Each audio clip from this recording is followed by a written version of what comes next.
बड़ी मजेदार बात है कि अयोध्या की लोकसभा सीट पर हमें वांछित सफलता नहीं मिली और उसको लेकर इनके चेहरों के ऊपर जो चमक दिखाई पड़ती है, ये अपने आप में राजनीतिक विश्लेषकों के लिए एक फूड फॉर थॉट है।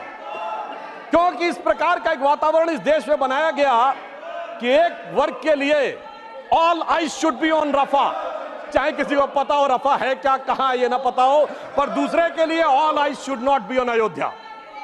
परंतु मैं ये भी बताना चाहता हूं सभापति महोदय, ये लोग समझ नहीं पाए।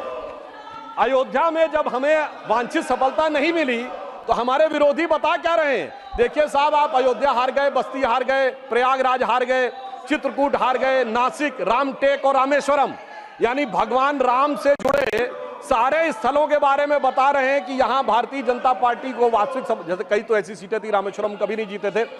परंतु महोदय मैं कह रहा हूं, ये समझ नहीं पाए प्रभु की लीला क्या है।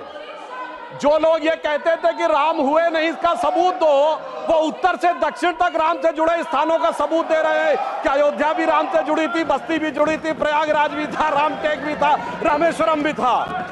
अरे आपको लगता है कि भगवान हमको हरवाने के लिए आए थे? नहीं, आपको अपना अस्तित्व मनवाने के लिए आए थे। और मैं ये भी बताना चाहता हूं महोदय, रामचरितमानस और रामायण में भी उल्लेख है कि एक बार नागपाश भगवान राम को भी लगा था और नागपाश लगने के कारण एक मूर्छा आ गई थी और तब राम विरोधी दल में बड़ी खुशियां छा गई थी।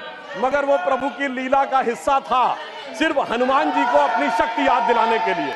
और ऐसा पहली बार नहीं हो रहा है, ऐसा पहली बार नहीं हो रहा है सभापति महोदय। आज से 30 साल पहले मुझे याद है उत्तर प्रदेश में जब समाजवादी पार्टी और कांग्रेस सबने मिलकर सरकार बनाई थी, सपा बसपा और कांग्रेस आई ने मिलकर, तब एक नारा लगा था कि मिले मुलायम काशी राम, हवा में उड़ गए जय श्री राम। मगर हम तब भी नहीं डिगे थे और जो हवा में उड़ाने की बात कर रहे थे, 3 साल में हमने केंद्र में सरकार बना के दिखा दी थी और उत्तर प्रदेश में भी सरकार बनी थी। अरे अब तो इतना अंतर आया है, तब आप हवा में उड़ाने की बात कर रहे हैं, अब आप एक एक स्थान को बता रहे हैं। आप निश्चित रहिए, जिसे एक हम लोग जो प्रसिद्ध भजन सुनते थे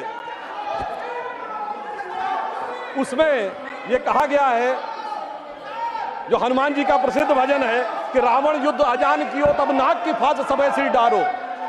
परंतु चिंता मत करिए, वो शक्ति पुनः जागृत हो रही है और वो जागृत होकर हमें पुनः वहां तक पहुंचाने का प्रयास रखेगी। और एक मैं गंभीर बात करना चाहता हूं, श्री राम का विषय हमारे लिए हार जीत का विषय नहीं है। हम 2 सीटों की पार्टी थे, तब भी उतनी श्रद्धा और निष्ठा के साथ खड़े थे। हम 86 सीट पे भी वैसे ही खड़े थे, 120 पे वैसे ही खड़े थे, 182 पे वैसे ही खड़े थे, 282 पे वैसे ही खड़े थे, 303 पर वैसे ही खड़े और 240 पर भी वैसे ही खड़े हुए हैं। आपके लिए चुनावी हार जीत का विषय होगा, हमारे लिए चुनावी हार जीत का विषय नहीं है।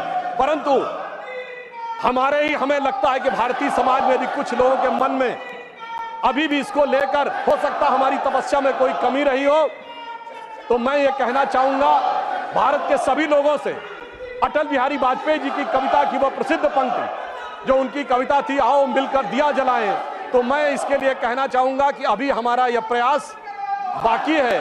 तो एक पंक्ति उनकी मैं कोट करना चाहता हूं जो आज की परिस्थितियों में बहुत समीचीन लगती है कि आहुति बाकी यज्ञ अधूरा, आहुति बाकी यज्ञ अधूरा, अपनों के विघ्नों ने घेरा, अंतिम जय का वज्र बनाने नवदधीच हड्डियां गलाएं, आओ मिलकर दिया जलाएं।